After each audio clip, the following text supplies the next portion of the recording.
الحمد لله رب العالمين الرحمن الرحيم مالك يوم الدين إياك نعبد وإياك نستعين اهدنا الصراط المستقيم صراط الذين أنعمت عليهم غير المغضوب عليهم ولا الضالين.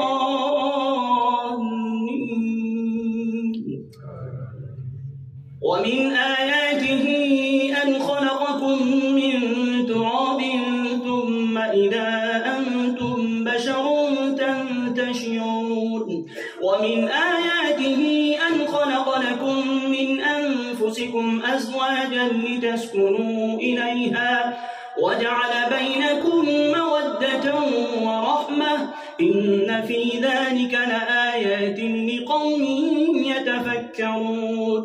ومن آياته خلق السماوات والأرض واختلاف ألسنتكم وألوانكم إن في ذلك لآيات للعالمين. ومن آياته منامكم بالليل والنهار وابتغاؤكم من فضله إن في ذلك لآيات لقوم يسمعون. ومن آياته يريكم البرق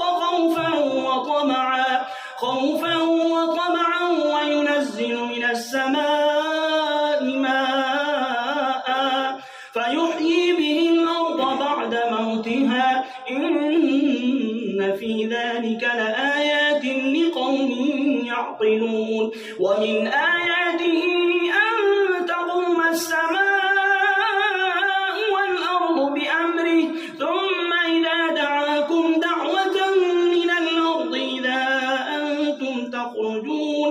وله من في السماوات والأرض كل له قانتون. وهو الذي يبدأ الخلق ثم يعيده وهو أهون عليه وله المثل الأعلى في السماوات والأرض وهو العزيز الحكيم. ضرب لكم مثلا من أنفسكم هل لكم مما ملكت أيمانكم من شركاء فيما رزقناكم فأنتم فيه سواء تخافونهم كخيفتكم أنفسكم كذلك نفصل الآيات لقوم يعقلون. بل اتبع الذين ظلموا أهواءهم بغير علم فمن يهدي من أضل الله وما لهم من ناصرين. فأقم وجهك للدين حنيفا فطرة الله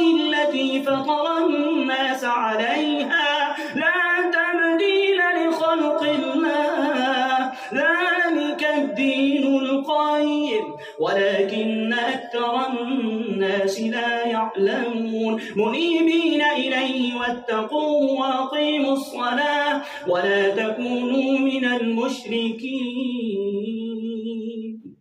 الله أكبر.